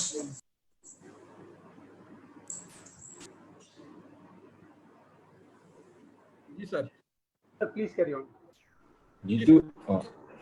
तो After you finish, I'll have one question, sir. I Sorry? have one. After you finish to this chat box, I will have 2 issues to discuss with you, sir. 2 questions. Okay sir, okay. So अभी chat पूरा कर लें sir, chat में जितने हैं. So, लिखा हुआ हाँ, can it's best. form reason to believe to initiate proceedings under section 24(1). Can FIR forms reasons to believe to initiate proceedings? It could be FIR, it could be complaint, it could be reference material, it could be anything. It could be anything. लेकिन reasons to believe के लिए जो fundamental concept है, इस concept को जिस तरह से हमारी अथॉरिटीज ने लिया है, शायद वो मिसडायरेक्टेड है. मैं विद ड्यू रिस्पेक्ट में ये बात कह रहा हूँ. होना क्या चाहिए कि रीजंस टू बिलीव में एक कॉज एंड इफेक्ट का रिलेशनशिप होना चाहिए. कि जिस बेस पे आप ये कह रहे हैं कि साहब ये सर्कमस्टांसेस ये कहते हैं कि ऐसा ऑफेंस हुआ है, तो ऑफेंस होने का तो प्रूफ नहीं चाहिए रीजन रिकॉर्ड करने का.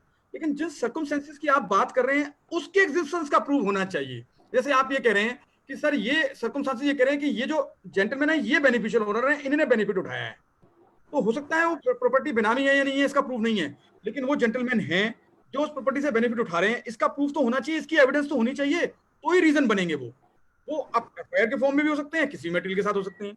इसके बारे में एक बहुत बड़ा जजमेंट है सीमा गर्ग का judgement, Punjab and Haryana high court का जजमेंट, जिसमें कि रीजंस टू बिलीव को बहुत अच्छे से दोबारा डेवलप किया है। वो क्या रहा है, इनिशिएटिंग ऑफिसर क्या कर रहे हैं साहब, इनको हम जब रीजंस टू बिलीव के इनकम टैक्स के रीजंस देते हैं तो साहब ये कहते हैं देखो ये इनकम टैक्स लॉ अलग है और बेनामी लॉ अलग है, तो हम कहते हैं बहुत अच्छी बात है सर, लेकिन जो मटेरियल यूज कर रहे हैं वो मटेरियल यूज कर रहे हैं जो इनकम टैक्स प्रोसीडिंग्स में गैदर किया है, तो they are blowing hot and cold together. I mean should be मेरी पट बी मेरी, ऐसा नहीं हो सकता। या तो इनकम टैक्स कुछ छोड़ो, आप फ्रेश मटेरियल गैदर करो, और आप वहां से मटेरियल उठा रहे हो तो जो इनकम टैक्स प्रोसीडिंग्स में ऑलरेडी एडिशन डिलीट हो चुकी है उसको भी लो साथ में। और रीजंस टू बिलीव की कॉन्सेप्ट है, क्योंकि इनकम टैक्स लॉ काफी पहले से इवॉल्व हो चुका है, तो वहां बहुत सुप्रीम कोर्ट के जजमेंट्स भी हैं, right from Calcutta high court का जजमेंट जो ले लीजिए, वो जो सुप्रीम कोर्ट तक पहुंचा था, लखमानी मल मेवल दास लीजिए, और बहुत से जजमेंट्स हैं वो ले लीजिए, तो इन सब जजमेंट में इतना अच्छा रीजनिंग एक्सप्लेन किया, उनको लीजिए ना, उसमें concept remains same whether this बेनामी लॉ और व्हाट। तो सीमा गर्ग के बारे में हम कल बात करेंगे, पीएमएलए में कॉन्टेक्स्ट में रेंडर किया वो जजमेंट। तो ये है सुहाना जी, क्वेश्चन है कि बेटा और बहू के नाम से यदि प्रॉपर्टी रजिस्ट्री होती है तो बहू वाला पोर्शन है वो क्या बेनामी माना जाएगा या क्या होगा? What is the issue? This question is property registered under the name of son and daughter-in-law. Is daughter-in-law allowed or her portions will be treated as benami? Now I am presuming the fact, कीर्ति सुराना जी, मैं presume कर रहा हूँ कि property जो ली गई है, जो gentleman ने ली है, पेमेंट उन्होंने की है और वो अपने आप को ओनर क्लेम कर रहे हैं। अगर वो ओनर क्लेम कर रहे हैं तो जहां तक सन की बात है तो सन के केस में तो एग्जेम्पशन मिल गई, लेकिन डॉटर इन लॉ के नाम से अलाउड नहीं है, तो आपने उनके नाम से उतना बेनामी रखा है तो वो पोर्शन बेनामी माना जाएगा। और अगर वो सन ही ले रहा है अपने पैसे से तो कोई प्रॉब्लम ही नहीं है। आप ये मान लीजिए कि आपने सन को गिफ्ट कर दी, तो सन भले ही फिर अपनी वाइफ के नाम से रखे, प्रॉब्लम क्या है? प्रॉब्लम ये हो रही है कि हम पूर्ण समर्पण नहीं करते हैं, हम ड्युअलिटी क्रिएट कर रहे हैं। कोई चीज है उसको होने नहीं देते, कोई चीज नहीं है उसको ना होने नहीं देते। तो कोई चीज है या कोई चीज नहीं है, इसमें आ जाओ। आपने सन के नाम से ले ली तो गिफ्ट मान लो ना, आपने सन को गिफ्ट कर दिया, बात खत्म हो गई, वो अपनी वाइफ के नाम से ले सकता है, क्या प्रॉब्लम है जी? नेक्स्ट क्वेश्चन सर, वो जिनेश बंजारा जी, जिनेश भी आपका question. Sir, coming back to the example of this share capital thing, you initially said RR Limited and B Limited. मालूम था आप शेयर कैपिटल में इतना सस्ता नहीं छोड़ेंगे हमें। नहीं सर, बहुत दिन बाद आपको पकड़ा गया है सर आज जूम पे, कैसे छोड़ रहे हैं? रिट्रोस्पेक्टिविटी पे भी सर मैं अभी तक बाध्य हूँ, रिट्रोस्पेक्टिविटी पे भी अपने रिट्रोस्पेक्टिव का सवाल आपके विचार सुनने के बाद ही करूंगा सर, उसके पहले नहीं करूंगा। The share capital thing, I have a view. Of course, you said कि सर्च में आर ने डिक्लेरेशन दे दिया 25 करोड़ का, बी लिमिटेड ने को पैसा दिया था, बी लिमिटेड शेयर होल्डर बन गया हमारे आर लिमिटेड में, and this may lead to benami, and of course you have left it open कि वो शेयर कैपिटल शेयर सर्टिफिकेट ही अटैच कर सकता है बेनामी में, कि ultimate property of R limited जा सकता है। There is still a question. Of course this question में भी अभी आगे अगर विभाग इसको लिफ्टिंग ऑफ कॉर्पोरेट वेल्थ तक जाता है, या जो substance over form income tax हम लोग यूज करते हैं वो सुप्रीम कोर्ट में भी बेनामी में भी चलता है, तो that I don't know what will supreme court hold review, but initial so these are still open questions, I mean anybody's guess, but the basic question that I'm saying raising is, sir, if R is offering in his hands, what we say R has generated the money and R is introduced in R Limited using B Limited as a platform. So जो दो limbs है जिसका पैसा है वो ultimately beneficiary है कि नहीं। हमारे यहाँ एक केस हुआ था, वो नेम, तो हमने क्या किया सर, आर ने ऑफर कर दिया, टैक्स दे दिया, आर लिमिटेड अल्टीमेटली वो मांगा हमको बीपीओ ने, तो हमने उसको 6 महीना दिखाया कि जो आर लिमिटेड में पैसा आया है वो आर लिमिटेड ही यूज कर रहा है, उसने ऑफिस खरीदी है, वो भाड़ा एंजॉय कर रहा है, वो डेप्रिसिएशन ले रहा है, वो बिजनेस कर रहा है। आर पर C is not the ultimate beneficial user sir.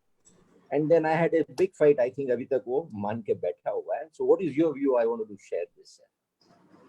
Actually, मैं अभी आपने कहा कि मेरा व्यू ऐसा है। In fact this question is writ large open, still law is still evolving. मैं तो अब तक जो थॉट्स आ रही हैं, मैंने दोनों थॉट्स आपके सामने रखी हैं। Right. ये भी कहती है, मैं दूसरी थॉट रखता हूँ आपके सामने कि भाई जो शेयर्स हैं, ये शेयर्स बेनामी एसेट हो गए, क्योंकि शेयर्स तो अल्टीमेटली प्रॉपर्टी है। क्योंकि प्रॉपर्टी इसलिए है क्योंकि वो शेयर्स आर ट्रांसफरेबल उसमें Right, right. बी के राइट्स हैं, B can exercise his rights through court of law. B अगर अपनी पे आ जाए तो shares he can exercise, he can participate in the meeting and all that. Other school of thought says कि नहीं सर, वो तो पेपर असेट है, वो तो इस मुद्दे से क्रिएट ही नहीं की गई कि वो कुछ शेयर्स बने, वो तो सर पेपर इशू किए गए हैं। That's right. अब ये बड़ा कंट्रोवर्शियल इशू है, क्योंकि बेनामी लॉ की कॉन्सेप्ट इस बेस पर आधारित है कि जो चीज नहीं है अगर वो दिखाई जा रही है तो वही बेनामी है। ये वाली बात भी थॉट भी है, पेपर असेट वाली बात भी है। तो I think at this forum we can leave it at this stage, let the law. That is fine, sir. मैं तो ये जो ऑफरिंग वाला जो बेसिक क्वेश्चन बोल रहा था, अगर आर ऑफर करता है, we try to structure it this way कि जिस कंपनी में शेयर कैपिटल आया है वो कंपनी बोलता है कि मेरा पैसा और अल्टीमेट बेनिफिशियरी भी उसी कंपनी की बैलेंस शीट में है, देन बेनामी का इन्वोकिंग हो जाता है। बट उसको ऑफर करता है आर और उसको application of fund R limited में दिखाता है, तो सर ये बेनामी का पहले से ही हम एक क्लीन कार्ड देते हैं कि जिसने पैसा दिया वो अल्टीमेट यूजर वो है ही। This is what I'm trying to एक नई एसेट तो क्रिएट करती ना इस प्रोसेस में, वो जो एसेट क्रिएट करती है उसका क्या होगा? नहीं, वो एसेट तो सर वो what I'm saying is R limited में जो पैसा आया है वो पैसा का बेनिफिशियल यूजर आर नहीं, आर लिमिटेड ही है sir. Yes, and what about asset? Asset का यूजर कौन है? वो जो एसेट क्रिएट किया शेयर। आर लिमिटेड की कंपनी वो बिजनेस कर रहा है, अपना स्टॉक हम शेयर कैपिटल अपनी वर्किंग कंपनी में पैसे का यूज कर रहा हूं, शेयर जो शेयर बी लिमिटेड को इशू किए मैं उसकी बात कर रहा हूं। हाँ, तो so you restrict to B limited नहीं, ultimate beneficiary sir R limited का कौन है? हाँ, if you are talking of to restricting to the shareholding, yes, the share certificates issued to be yes, limited and yes, then you left it open. देखो वो तो then I वो तो sir मैंने भी कहा था कि जो एसेट आर के पास वापस आ गई, that is not proceeds of assets, वो प्रोसीड्स ऑफ एसेट्स है ही नहीं, क्योंकि एसेट तो अभी भी एग्जिस्ट कर रही है बी के पास। वो तो R limited is a independent company, legal juristic person, since it is a legal juristic person. इस बारे में भी supreme honourable tribunal has taken a view already, there is a judgment available, I will give the name of the judgment. तो वो एक independent इसमें भी है, डीएचएफएल वाले मैटर में भी है। इसमें सर और एक क्या बात है, आर ने तो पैसे लगाए थे 12-13 में, और वो जो पैसे लगा के हमने ऑफरिंग कर दिया, सेटकॉम में हो चाहे विंग में हो चाहे रिटर्न में हो, उसके बाद वो शेयर बाईबैक हो गया हमारा 13 में या 14 में, और जो बाईबैक किया है वो आर ने नहीं किया है, वो अल्फा बीटा गामा में किया है। तो अब इसमें वो आर कहाँ से अल्टीमेट बेनिफिशियरी ऑफ फंड बोला जाएगा सर? तो अल्फा बीटा गामा ये है।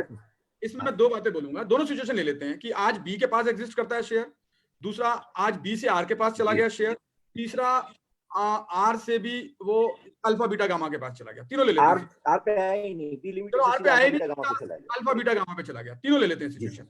जी सर। बी का सवाल है, ultimately underline question will be one, कि जब कोई खुद ही मान रहा है कि मैंने 10 करोड़ रुपए दिए, उसके बदले में चेक आया है, तो कोई भी अथॉरिटी ये क्यों मानेगी कि उसका बेनिफिशियल राइट आपने उसको दे दिया 10 करोड़ रुपए के साथ साथ? आपने फ्री तो नहीं बांटा, आपने 10 करोड़ रुपए दिए, आपने चेक लिया है, तो उसका मतलब आप जो राइट्स एक्सरसाइज कर रहे हैं, और आज भी आप शेयर्स के ऊपर राइट तो एक्सरसाइज कर रहे होंगे। आज आप कंपनी में कोई ऐसी चीज दिखा दीजिए कि बी के हिसाब से कंपनी चली हो, बी का कुछ बेनिफिट हुआ हो, बी को डिविडेंड मिला हो, बी के कुछ कॉन्ट्रैक्ट साइन हुए हो, या अल्फा बीटा गामा के हुए हो, सारा कुछ आर का चल रहा होगा, आर की ही फैमिली कंट्रोल्ड कंपनी होगी। So the circumstances will be more weighty showing R's control and dominion.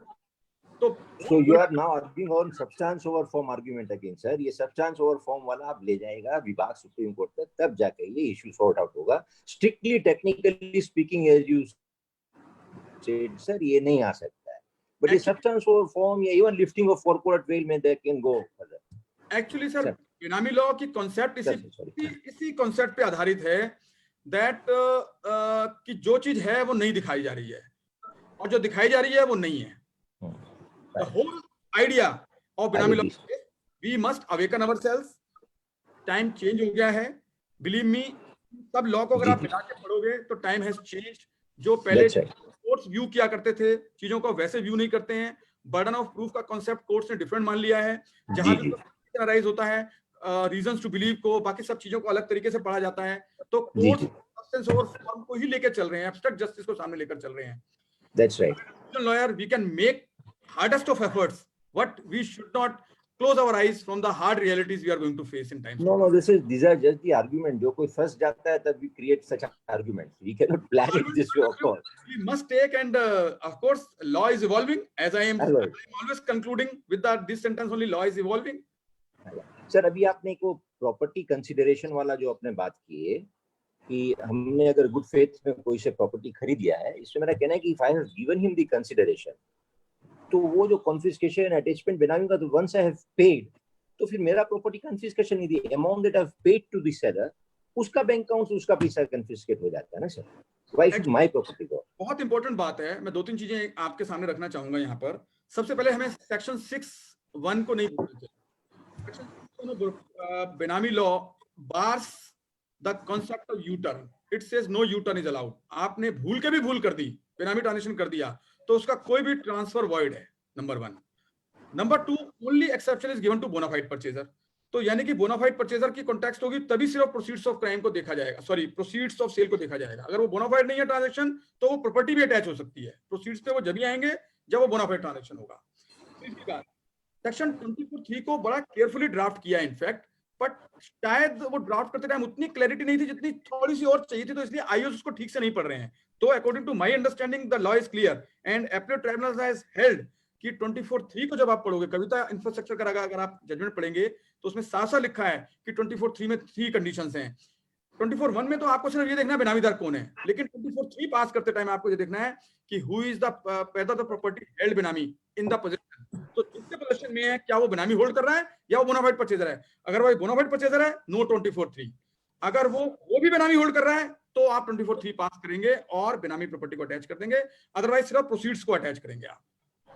फिर वही bona fide mala fide subjectivity go to the highest court discussion. वकालत चलेगी सर। आपका रोल यही आता है ना जिनेश भाई। सर आप कहेंगे अभी हमको थोड़ा रिट्रोस्पेक्टिविटी पे थोड़ा ज्ञान दीजिए, तो देन आइए सर। हाँ, वो रेट्रोस्पेक्टिव ऑपरेशंस के बारे में थोड़ा सा बताइए सर। ये एक ऐसा दर्द है कि बिना मांगे ही सबको मिला, और नॉट ओनली मिला है, जिसने दिया है उसको भी दर्द है, देने वाले को भी दर्द है, लेने वाले को भी दर्द है, और जो देख रहा है उसको भी दर्द हो रहा है कि मैं क्या करूं। हम एक एक करके बताता हूं। सबसे पहले देने वाली सरकार ने दर्द दे तो दिया, उनको लग रहा है यार ज्यादा दे दिया दर्द, अब वापस भी नहीं ले सकते, तो वो चुप बैठी है। अभी सब देख रही है कि सब दर्द में है। अब दूसरे आ जाओ जिसको मिला है दर्द। हमारे तो हाथों की तोते उड़ गए। जिन लोगों ने, चलो जिन्होंने अनस्क्रप्टलेस ट्रांजेक्शन किया, समझ में आती बात। किन लोगों ने, जैसे मेरे सामने क्वेश्चन आ रहे हैं, सर फादर ने daughter law son in law के नाम से लिया है, 2 ब्रदर्स ने मिलकर प्रॉपर्टी लिया है। मैं ऐसे एग्जांपल रखूंगा जहां 2 ब्रदर्स ने मिलकर प्रॉपर्टी ली, बेनामी हो गई क्योंकि एक ब्रदर के नाम से रजिस्ट्री थी, उनको तो दर्द है ही है। अब साहब इनकम टैक्स डिपार्टमेंट, इनको चूंकि एनफोर्समेंट का काम है, इनके पास टारगेट है, ये तो लॉजिक पर जा ही नहीं रहे, राइट। कोर्ट क्या करे, क्योंकि सरकार का सारा प्रोजेक्ट ही खत्म हो जाएगा, इसलिए कोर्ट भी कंफ्यूज है, इसलिए डिफरेंट जजमेंट्स आ रहे हैं। अब वो कोर्ट के जजमेंट की मैं बात करता हूँ। सबसे पहले निहारिका जैन का जजमेंट आया, बहुत बड़ा जजमेंट है, लेकिन बेनामी लॉ का डिस्कशन कहाँ है? कहीं नहीं। पूरे लॉ में बेनामी लॉ के हिसाब से रिट्रोस्पेक्टिव है नहीं, वो तो बता दो। पूरा जुरिस्प्रूडेंस दे दिया साहब, with due respect to the honourable court, वो कहाँ है डिस्कशन?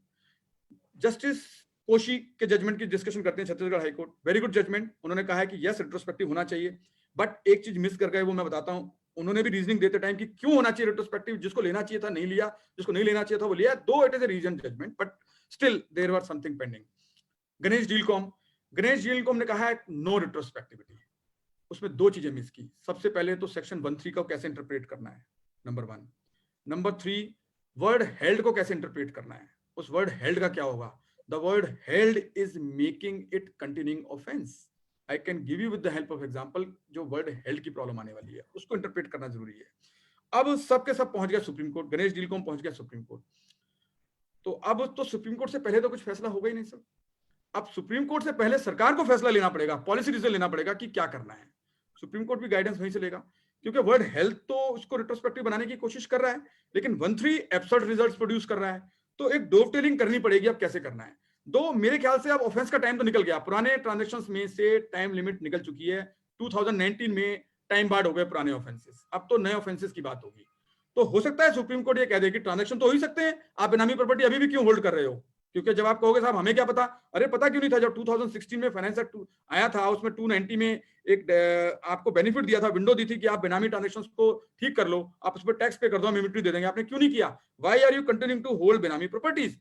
तो हो सकता है ये वाला व्यू आ जाए सुप्रीम कोर्ट से, हम प्रोसिक्यूट नहीं करेंगे, लेकिन बेनामी तो बेनामी है, अदरवाइज कुछ लोग तो बेनामी होल्ड करेंगे और नए वाले लोग नहीं कर पाएंगे, तो डिस्टिंक्शन हो जाएगी, डिस्क्रिमिनेशन हो जाएगी। तो बड़ा डाइजी इशू बना हुआ है आज की डेट में। I do not know how the courts are going to handle it and what is going to be the policy response from the government. Sir ये I'll raise this basic एक चीज कि ये on this retrospectivity, I think Tushar Mehta जी ये कोई supreme court का, I'm forgetting in which case he raised this concept, after which Supreme Court is still quiet on this, Savita. On this concept of continuing crime, I also discussed with some international consultants on this issue. Sir हमने 2012 में कोई property acquire की, 2016 में लो आया. It is in PMLA Right. This was in context of PMLA continuing crime. If I am enjoying the fruits of the property, even today, a date after which the law has come into force, which I had acquired prior to the law, which law had come into, तो criminal law तो कभी लग नहीं सकता है. तो इस context में लोग बोल रहे हैं कि वो नहीं लग सकता है. But if I am enjoying the fruit of that property even today, that crime is still continuing. So sir, similarly बेनामी में भी अगर ये भी लो कि आपने 12 में प्रॉपर्टी ली, 16 में लो आया, चलो आउट निकल गया, मान लीजिए कहते हैं. But वो प्रॉपर्टी हम आज भी होल्ड कर रहे हैं. I am enjoying the fruits of that property today. Is the crime continuing? And ये जो continuing crime का concept है, is it limited to only criminal law? और this continuing crime का भी मतलब उसमें खाली हमको सजा मिलेगी कि प्रॉपर्टी भी जाएगी कि दोनों जाएगा? Because बेनामी में दोनों एंगल है, दोनों. एक तो प्रॉपर्टी जाए, सिविल फिजिकल वाला भी मामला है, और आपको जेल भी भेज जाएगा, क्रिमिनल भी बात. तो दोनों में से कंटिन्यूइंग क्राइम का कंसेप्ट अभी हमको इंटरनेशनली भी समझ में नहीं आ रहा, but then people are saying in their western countries also this concept does exist. जी. So what is your view on this? Of course supreme court is yet to decide, but what is your take? सबसे पहले मैं PMLA से शुरू करता हूं. Sir PMLA में क्या है कि वहां कंटिन्यूइंग ऑफेंस का सिस्टम कुछ और है, क्योंकि वहां शेड्यूल्ड ऑफेंस होता है पहले, और शेड्यूल्ड ऑफेंस से प्रोसीड्स ऑफ क्राइम जनरेट होती हैं. तो दैट प्रोसीड्स ऑफ क्राइम का एक्वायर करना, that very acquisition of proceeds of crime itself is an offense in itself under section 3. तो इसलिए जब वहां इशू ये अरोज हुआ कि जब जिस एक्टिविटी से हमने प्रोसीड्स अर्न की थी, वो एक्टिविटी जब प्रोसीड्स अर्न की थी उस टाइम शेड्यूल्ड ऑफेंस नहीं था. शेड्यूल्ड ऑफेंस की लिस्ट में वो बाद में आया, for example wild life protection act. तो इसलिए चूंकि प्रोसीड्स पहले से थी तो आप उस पर नहीं अप्लाई करोगे. तो तुषार मेहता साहब ने या जो भी प्रोसिक्यूशन की तरफ से आर्ग्यू कर रहे थे, उन्होंने ये कहा कि नहीं साहब, आप चूंकि प्रोसीड्स को कंटिन्यू कर रहे थे तो आप वो ऑफेंस तो कंटिन्यू कर रहे हो और सडनली वो ऑफेंस बन गया, तो आप उसके दायरे में. राइट. तो अब जो यहाँ ऑफेंस को बाइफरकेट किया हुआ है, ऑफेंस अलग किया हुआ है, प्रॉपर्टी अलग की हुई है. तो ऑफेंस का तो टाइम लिमिटेशन खत्म, अनलेस दिस कंटिन्यूइंग ऑफेंस की कोई नई बात लेकर आ जाए, जो कि आपसे सुन रहा हूं मैं, जो कि one of my who is dealing in criminal law, he says कि नहीं, ऑफेंस तो टाइम बार्ड हो गया. But since you are continuing to hold the property, तो नई वाली डेफिनेशन जो है 298 की, वो लग सकती है आपके ऊपर, और इसको बेनामी प्रॉपर्टी होल्ड किया जा सकता है. So that is how he has summed up. Let's see what the Supreme Court. But sir, as you said, this is a evolving law. तो अभी क्या बोलेगा अल्टीमेट सुप्रीम कोर्ट और क्या सरकार करेगा? Yes. देखिए, बहुत कुछ मैं मानता हूं सरकार की पॉलिसी फ्रेमवर्क पे भी चलता है. भले ही हमारी जुडिशरी को इंडिपेंडेंट है, इंडिपेंडेंस होना चाहिए, but ultimately independence, the judiciary is also representing the will of the country, of the people of the country, and parliament is supposed to express the will of the people of the country. So in a way, sometimes courts also express the will of the parliament. So they are also looking upon the policy framework. What is the need of the country? So that's how law can be interpreted at times. Practically speaking, theoretically, academically, हम कुछ भी बात करते रहें. That's right. Intention of legislation is to be seen. Ji sir. Thank you sir. So sir, कल करेंगे फिर PMLA के बाद. आज के लिए decision. Thanks a lot, Ashwini sir. You took the question very nicely and in a very detailed manner. I think the audience, the webinar audience, must have been thoroughly benefited out of your deliberations as well as question and answer session. May I now request Deputy, our colleague at Central Kolkata, Mr. Hariram Agarwal. Before that one thing. Sir. Before that, I will request कि जो PMLA है, subject है जिसमें clarity बहुत कम है, judgments have yet to come, though few judgements have come, तो अगर उस पे आप क्वेश्चंस एडवांस में दे दें और दो चार उसमें फैक्ट भी होंगे तो मैं एनालाइज कर पाऊंगा, तो अच्छा रहेगा अगर आप क्वेश्चंस एडवांस में पीएमएलए में आ जाएंगे तो. जी सर, हम लोग अपनी सोशल मीडिया ग्रुप में आज सर्कुलेट कर देते हैं कि क्वेश्चंस पीएमएलए के एडवांस में दे दिए जाएं, सो दैट कि वो क्वेश्चंस आपको हम लोग शेयर कर दें. सर हम लोग अपने सोशल मीडिया के थ्रू क्वेश्चन इनवाइट कर लेते हैं आज, और वो क्वेश्चंस वैसे हो जो इस फोरम पे पूछे जा सकते हैं. और मैं जी सर, जी बिल्कुल. Over to Hariram ji Agarwal for offering a vote of thanks to our Ashwini sir from Delhi. Hariram ji Agarwal. Thank you Anup ji. I would like CA Jitendra ji Lohia, convener of ACA CA Study Circle, CA Narendra Kumar Goyal, convener of DTPA CA Study Circle, CA Tan Kumar Kejriwal, convener of Central Kolkata CA Study Circle, who have jointly organized this program. In addition to that, I will thank CA Anup Sangai and CA Pawanji Agarwal for coordinating the program, for arranging the program throughout. And in addition to that, I am grateful to this CA Vivek ji, Sandeep ji, Sanjay ji Poddar, Manjara ji, Rajesh ji, Tarun ji, Kashi Bhaiya, and other respected dignitaries who are as a delegate I can see in this program. I also thank Dr. R.N. Das, former IRS officer and former DG International Taxation, who is also a participant in this program.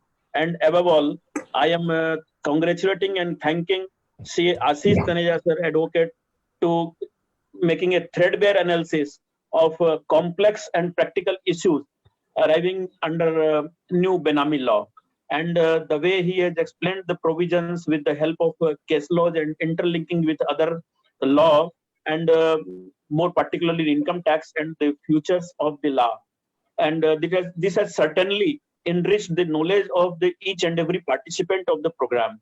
I must thank you once again to all of the delegates who have participated. Thank you and thank you all. Over to organizer. Please give him a big round of applause. Big round of applause. Thank you. Ashwini sir. Give him a big round of applause to Ashwini sir. Thank you, Taneja sir. We hope to see you tomorrow. Sir को कर देंगे authorising